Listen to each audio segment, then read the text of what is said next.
How are you? Come on. I think we should be more excited, like you said. It's Labor Day weekend. It's a 3-day weekend. You guys aren't excited for that? No? You want to go back to school? I get it.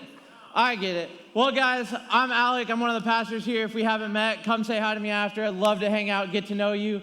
But y'all, it's been a crazy year, and we're in September already, which is like mind-blowing that we are here. But y'all, last month, great stuff, great message, great service, but we have this new series called Selfless, y'all. It's this idea of it's bigger than you. I don't know if any of you guys go to the main service in the morning with your parents, but we've done series like this called Selfless, but we want to talk about this all month long. Do any of you guys do something, you help in children's, help in production, raise your hand, you help here, you do whatever. That's awesome. And that's what we're talking about all month long. But if you've been to Cornerstone, who's been on a mission trip with Cornerstone or just in general? Okay, a few of you. The idea that Cornerstone built their missions department on are these three things: meeting needs, knowing people, and sharing Jesus. Pretty simple when it comes down to just talking about it. But when we look at it and talk about trying to actually put this into practice, it becomes a little complicated. Shout out if you've been on a mission trip. If you've actually been, shout where you've been. Mexico? Where? Where? Okay, Florida, Mexico, where else? Jamaica. Okay, so the only international trip I've done is I've been to Haiti. You can throw up the first picture. Haiti is such a special place for me. This is a picture. There's an orphanage there called Good Neighbor Orphanage. It's one of the coolest places I've ever been, but it's also one of the most broken places I've ever been. You can go to the next picture. These are some of the kids there. I don't know if you guys know me, but it takes a lot for me to be goofy and wacky. I love working with high schoolers because I'm we can sit down, have a real conversation. But these kids, there's a language barrier, and they're yeah, we're doing a dance party. I was oh, Alec's out. I don't do this. This was one of the coolest experiences I've ever had. And I think, one of it is because it got me out of my comfort zone. You can throw up the next picture. So the guy on the left, his name is Mark. The guy on the right, his name is Wedson. Those are two of my friend's brothers. My friend Delmont lives here now, but he's originally from Haiti.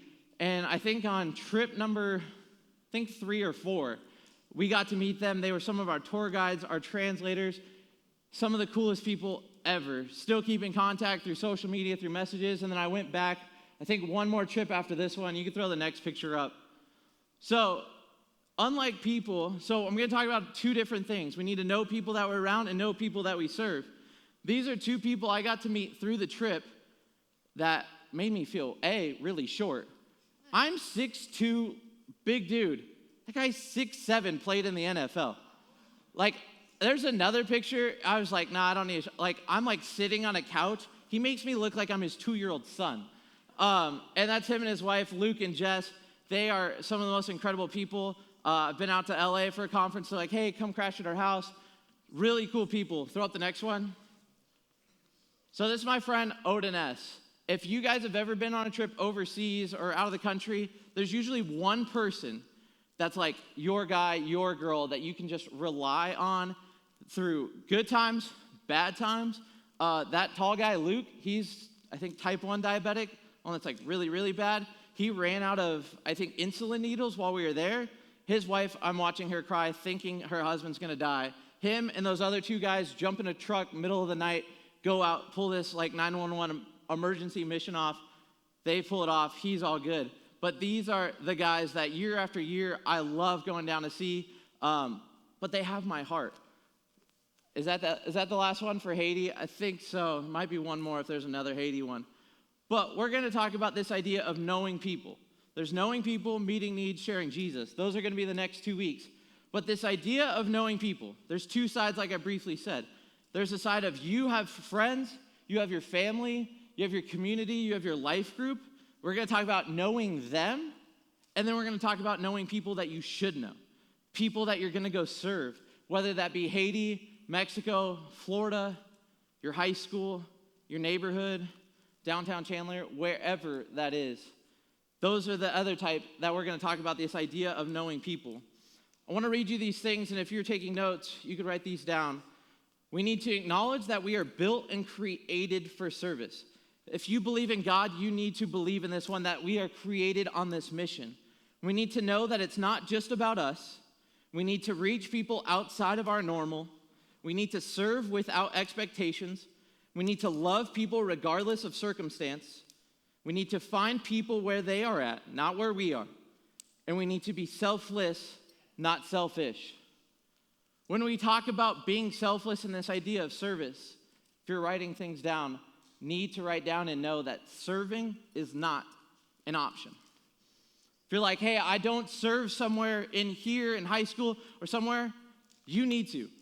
As Christians, we're called to be plugged in and be part of the bride of Christ. We're called to be part of the church.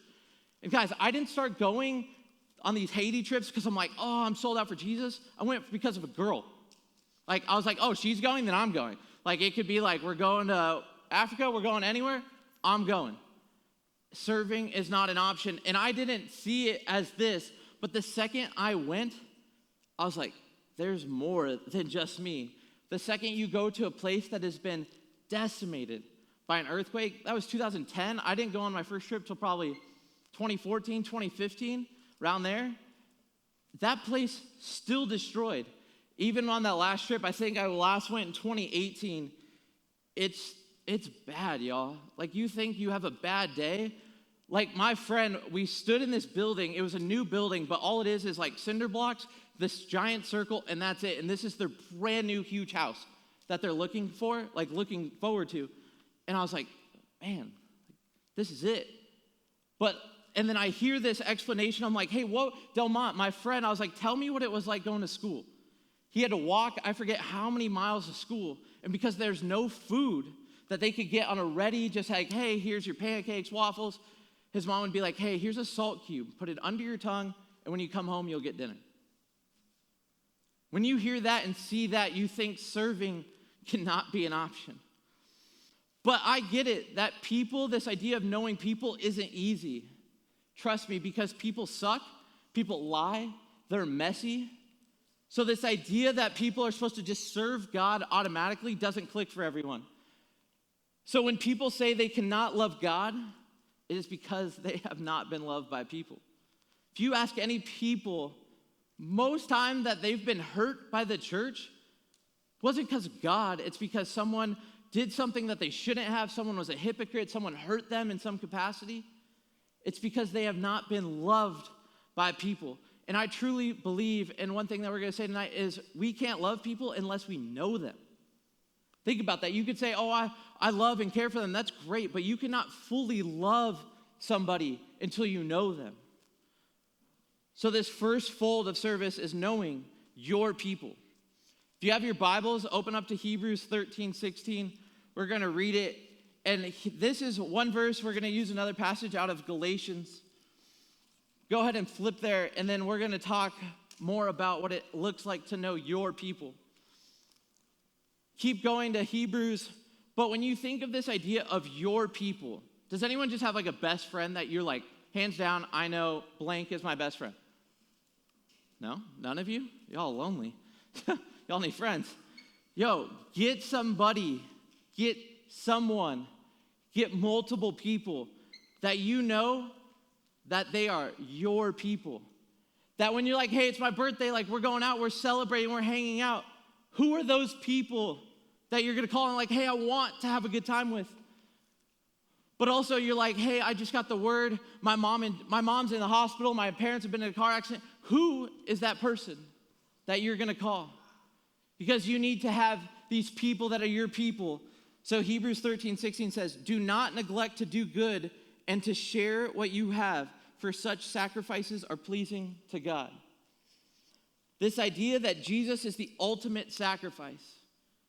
We don't have to sacrifice anything. He said, hey, I'm going to die for you, and that's all you need to do is believe in me, and you've got this miraculous gift.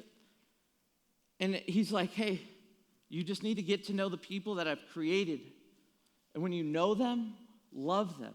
And the sacrifices and doing good things, and he's like, hey, you know them, you love them, do good for them. I don't know about you guys, but as a guy, it's always told, hey, when you take a girl on a date, open the car door.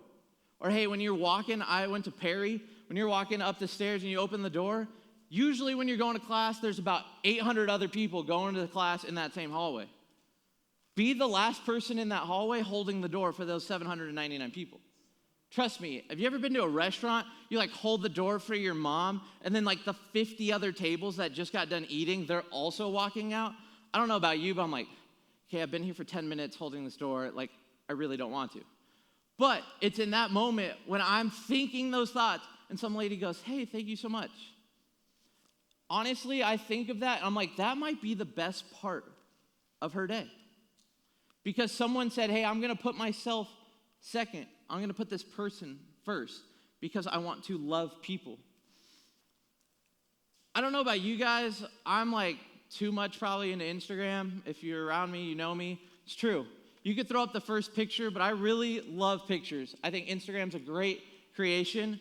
This is my wedding day, November 16th, 2019. If the drummer is still here, he's in that picture. But these are my people. When you guys get married, you can talk to your leaders that are married.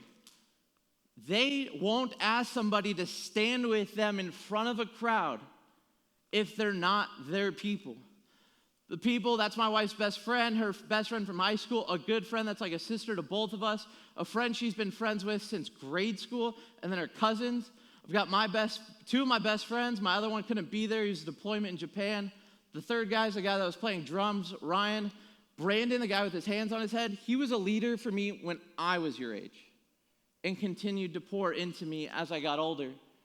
And then the next guy, the short one, is my wife's brother, short just like her. And then the last guy is Tyler. And ironically, and I wasn't even planning on saying this, Tyler, leading up to this, stepped up. Because the guy closest to me, Kyle, lived in Texas, went to Texas A&M, couldn't be there to celebrate, couldn't be their bachelor party, couldn't be there for anything leading up till the day. Tyler said, hey, I want you to remember your wedding all these times, the best of my ability. And said, hey, Kyle, give me everything and I will step in where you can't be there. I wasn't even that good of friends with Tyler. But now me and Tyler check in on each other like once a week. Because even in that moment, he was like, no, dude, like I know you and love you, so I'm going to take care of you. You can throw up the next picture. This is the first time I preached in this room. It's pretty weird that some of those people, Brandon was in the wedding photo. The guy with the beard was my youth pastor. The lady in the front with the flowered shirt, she was another one of my youth leaders. A couple of those other people are old students of mine, other people I've led with, good friends of mine. And people that were like, dude, like, we're going to show up for you. I was not expecting, I thought like, oh, maybe my mom or dad would show up, like, hey, got your big boy job, we'll come see you preach. Like, no, like these people showed up and showed out because they know who I am. You can throw the next one. This is Kyle. I'm going to come back to Kyle because he's not just somebody that I know. He's not just like Tyler where he kind of knows me and loves me for who I am. But this is Kyle. We've been best friends since sophomore year. Moved here from Oregon. Moved all around the country. One of the coolest dudes ever. I always like to like flex with who I know. I'm like, yeah, that's my buddy Goose. Goose is his real nickname. And if you've seen Top Gun, he's actually like training to be a fighter pilot. Pretty freaking cool. But he is somebody that loves me. But when I'm sitting there deciding, who do I know? This idea of who do I know and who do I love? That when I stand up there and I'm freaking out and crying on my wedding day, I don't know what's happening, but I can look to my back. Kyle's got me, and the list goes on and on. Because I won't do something without these people. Is there another one after him? There should be, I think, one more. This idea that I have Kyle, but then does anyone know who this is? That's Kane Brown. I could tell you I know Kane Brown. Kind of true. But I don't know Kane Brown like how I know most of you. I know you guys on a personal level. You say, hey, I'm dealing with this. Kane Brown doesn't call me when like his wife makes him mad. Like, I wish that was a thing. Like, oh, dude, like, let me pray for you, brother. Like, that'd be so cool. Literally, we were pulling in to go eat pizza, and we look over, we're like, oh my gosh, that's Kane Brown. All 15 of us run over there, get a picture. We're like, yep, see ya. And then like 3 hours later, I ended up seeing him again. So I was like, now I really know Kane Brown. Like, this is cool. But I know Kane Brown as much as like Pastor Matt loves Taylor Swift. Loves Taylor Swift. Matt could say he knows of Taylor Swift. But Matt doesn't know Taylor Swift like how me and Matt know each other. We don't know Kane Brown like how I know Allie, my wife, and he knows Bree. We know them on a deep level, a personal level of love. Is anyone born and raised in Chandler? I am. I've lived here 24 years in Chandler, been around this whole area. But this idea that when I know somebody, you can ask my wife, we'll go anywhere, even out of state sometimes, which gets weird, and I'll literally know somebody. Like, I'm like, hey, that's so-and-so. I had sophomore year science with them or whatever. And she's like, yeah, right. I was like, want to bet? Go, like, find them, like, see, mutual followers. Like, loser. Like, I know them. Like, and she's like, and then I was preparing for this, and she's like, no, you need to tell people that you don't always know people the way that you want your students to know people and to know their Jesus. I was like, man, I hate it when you're right. Standing there, I'm like, this is cool, but I don't know you. The idea of knowing your community is so important. I don't have siblings, so that makes it one step easier. I don't have to get to know them. But I know I've got parents, I've got aunts and uncles, and that's even a point where I should probably know some of my aunts and uncles a little bit better than I do. Or I'm like, hey, like, even my cousins that they're not too far off in my age, some of you go to school with them. They're 14, 15, 16 years old, live a couple miles from my parents, and since we've grown up, I've let that distance be there, and I probably shouldn't. Because I love them, I need to continue to get to know them. Just like when you're following Jesus, y'all, just because you know him and meet him one time, you don't stop hanging out with him. You don't stop spending time with him. Same thing when you're dating somebody, when you're hanging out with somebody, whatever that is. If you say, oh yeah, I know Alec, like you probably have talked to me more than once. So that's the first idea of knowing your people. Second idea of know the people that you are called to serve. Everyone is called to serve. And you're like, okay, like mission trips are kind of expensive. Yeah, they are. But you know what's not expensive? Saying, hey, to the welcome team on Sunday mornings, being like, hey, can I hold a sign and open a door for somebody? Because I need to know and put into practice that this idea, it's bigger than me, that I need to serve my church, to serve people. It's so cool that we have people that are like, hey, I want to drive around in 110 degrees in a golf cart and pick people up because it's too hot to walk from their car. Or we have some students, people that have been through this room where they're like, hey, I like cameras, I like technology, I want to help out and man one of the huge cameras in there. Y'all, our production team here is wild. Like if you've been in that main room, like the technology is like unreal. If you like that stuff, just go talk to someone after service and be like, hey, how can I help? Or if you're like, hey, I can sing, and then like there's some of you in this room where you're like, I know you can sing and play guitar or whatever, and you're like, no, I really can't do worship team. I'm like, yes, you do. And you know who you are that I'm talking about right now. Serve your church, y'all. Life is too fast, it's too quick to serve your church. It cannot just be a want, but this has to be a have to. When we tell you guys, like, hey, go to your schools. When you're in class with somebody, you probably have friends that you know in that class, but there's probably people you don't know anything about. You might know their name because if they take roll or attendance or whatever, but you don't know them. I'm not saying the first thing out of your mouth has to be like, hey, come to church with me. And be like, you're weird, stay away. Don't do that. But you're like, hey, like whatever that common interest is, or someone's got the same name as you, or if they play the same sport that you're into, be like, hey, can we hang out? Can we get Dutch? Can we go get Black Rock? Can we just spend time together? Or if it's not even that, I know you guys have conference hour. Most of the time, conference hour is because I did it and you guys tell me you do. I'm like, oh, you guys aren't in clubs. What do you do? I sit on my phone for 45 minutes. Come on. Like, that's a waste of our time, y'all.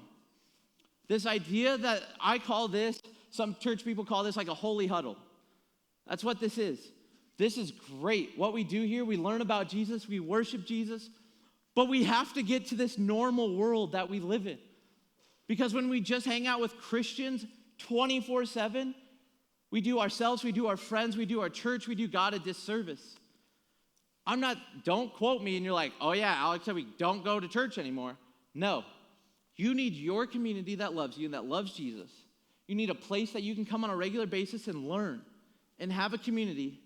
But then you also need people that you're like, hey, I'm prepared to go talk to this person. Because I don't know about you, if you've ever felt loved by somebody, it feels really, really good.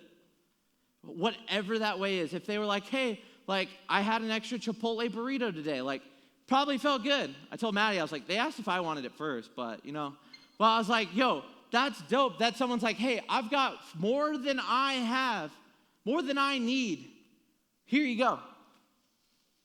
I'm guessing she didn't make you pay for that. She did make you pay for it?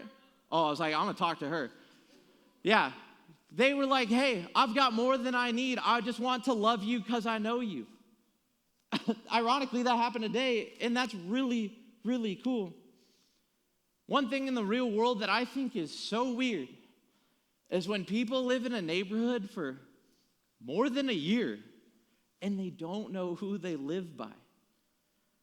I've lived in my house for a year and a half, and it's more of a problem for me and my wife to stop hanging out with our neighbors. We've been on a trip with them to California. We're going on a trip with them in like 2 weeks. Get to know the people around you. And you're like, okay, like that's weird. I'm in high school. The people like that live next to me are probably old. Who cares? Tell your parents, be like, hey, my parents would throw a Super Bowl party every year. How do you think we got to know people? Hey, you saw them move in? Hey, we're throwing this party for the Super Bowl. Come watch the game. Or, hey, we're having my husband's birthday party. Stop by. Or when you see that U-Haul or Penske or that moving truck, drop off some drinks, a plate of food, whatever that is. Bake some cookies. Bring them to them. Because we are called to serve and to love people. Because when we know them, we can love them. That's all Jesus asked for us. We can fully serve them when we fully know them. And you know how we get past that? Quit being surface level. I promise you, there's so many people that get caught up of, oh yeah, I know what it says in their Instagram bio, and I see them in the hall and we say hi, and I know that. Quit being lazy, quit being easy. That's way too simple. I wish life was simpler sometimes, but I'm so, so glad it's not. Because we're called to serve and to know.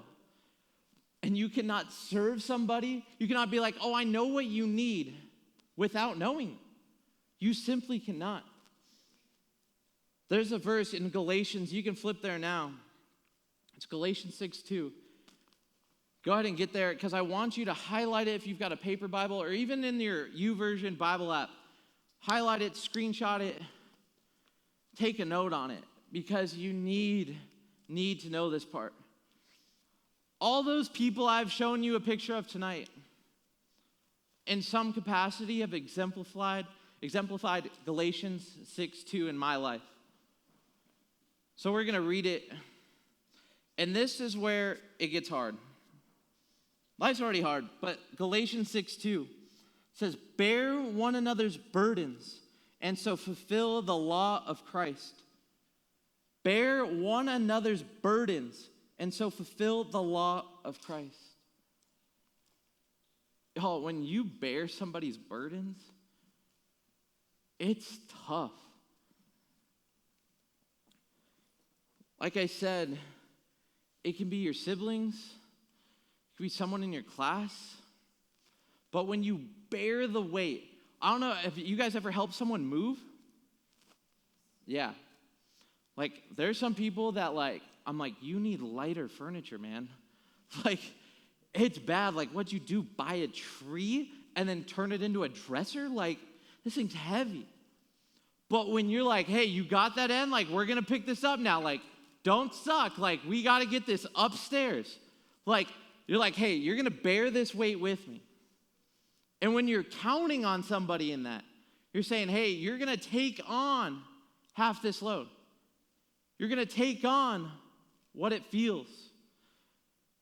And it's not always the physical need of, hey, I need to move something. But it's a bad phone call. It's somebody in your class, in your school that won't leave you alone. Makes going to school feel like hell.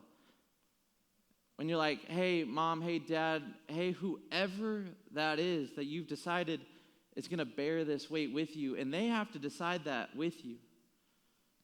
It's tough. Because when we do what Galatians 6:2 says, that's where we find beauty in the pain. When you know your people, you know their problems. If you're living at home, you usually know something is wrong with your mom and dad or something at home, whatever that is, because you know the people in the situation. My friends, 2 of them, don't do this, but they are great. If you see this, I love you guys. But they were living together before they're married. They still are. But they are some of the coolest people ever. They come here. They love Jesus. But those are those people when they're like, my buddy's like, hey, I'm thinking about proposing. We're going to go to Coronado. We're going to go to San Diego. It's going to be beautiful. We're like, dude, can we come? I was like, oh, sorry, I didn't mean to invite ourselves. Like, but these are the people that when they've got something going on, I want to be there because I know them and I love them. But it's also the people that when they're like, hey, my mom's in the hospital, like I need somebody just to spend time with so I can get my mind off of it. I'm like, hey, come on over. Where can I meet you? What can I do? Because when you know your people, you know their problems. I'm not telling you to take on the weight of the world. Because when you do that or you mentally or emotionally feel like you have to do it alone, you're missing the entire point. Get to know people because that's what Christ did for us. He knows us and he loves us. But this isn't just something where you get to say, hey, here's my crap, take it. You have to say, hey, I'm also going to take yours. You have to say, hey, I'm going to walk in this life with you. When I say, hey, can you help me pick up this couch? It's not, hey, you take the couch, I'm going to go get a water break. It's no, hey, we're going to get this and we're going to get it done. When we decided those 12 or 15 people that stood around us on our wedding day, I'm like, hey, you're with us until the end. I literally had to have conversations with my wife. I'm like, don't ask her to be there because I don't see her being there in the end. She's like, what do you mean? I'm like, do you see you being friends with her in 10 years? She's like, well, no. I was like, why? Why would I want somebody that's there for right now? And I get it, you can't always predict the future. But all those people still in our lives. Like I said, Ryan is literally here tonight. He's one of my best friends, love the guy. Those are people when they have a problem, I'm like, hey, I'm here. And they're like, hey, dude, you've been off. What's going on? Get somebody that knows you so well that they'll step into your problem. Without even you asking, hey, can you help me pick up the couch? They're like, hey, why'd you drop that? They will know what's going on. This series is going to continue. It's going to be really, really good. But my encouragement to you is ask yourself, am I serving? That could be here, Cornerstone High School. It could be Sunday mornings. It could be anywhere. Get plugged in. Because I'm telling you, when I decided to get plugged in because of a girl, God had something bigger that it was like, hey, you're going to go on this trip and you're going to fall in love with this idea that it's bigger than you. And since that day of going to encounter these people and then coming back and saying, hey, my people got me, my perspective changed. I was like, okay, like how can I help on Wednesday nights at youth group? And we were just always there. Some of you ask yourselves or ask your friends, hey, how can I help here? Show up. Text us. Don't be someone that's like, hey, I want to get plugged in. I want people that care about me. But when's the last time you said, hey, can I come to the party? Can I come to the altar with my problems? And the answer is always yes. I don't know what's going on in your hearts and your minds. I don't know what kind of people you have around you. But I hope the people you have around you, I hope they're good people. I hope they're people that love the same Jesus as you. And if they're not, get rid of them. There's a handful of guys that I'm still friends with because I want them, and they have seen this, that they're like, hey, I'm an atheist, man. Like, I'm not about the church thing. They would sometimes pick on us, but we're like good friends. They'd make fun of us, blah, blah, blah. We're still friends because I want him to see that this guy that does this weird church thing still loves me, still loves my girlfriend, still cares about my career. I'm not just going to drop him because we disagree. You need people you disagree with. You need people that don't look like you. Because if everyone around you looks like you, there's no room to grow. There's no room to go. Go ahead and bow your heads and pray. Dear God, I just thank you for tonight. I thank you for this series, that it can be a blessing to us. I pray that we start thinking tonight of how do I get to know the people around me? How do I get to know the people that I'm supposed to be serving? And we start processing that, and that we take a step of application of putting it into practice and saying, hey, by next Sunday, I'm going to reach out. I'm going to reach out to that person that I kind of know. I'm going to reach out to the person that needs it. And you might not even know. God, and I pray that this week we start to get to know people so well that all we can do is love them and serve them well, because that's what you did for us. God, I pray that you bless tonight as our hearts, as we sit in this one last song. You just grab our hearts and just radically remind us that it's not about us. It's all about you. In your name we pray.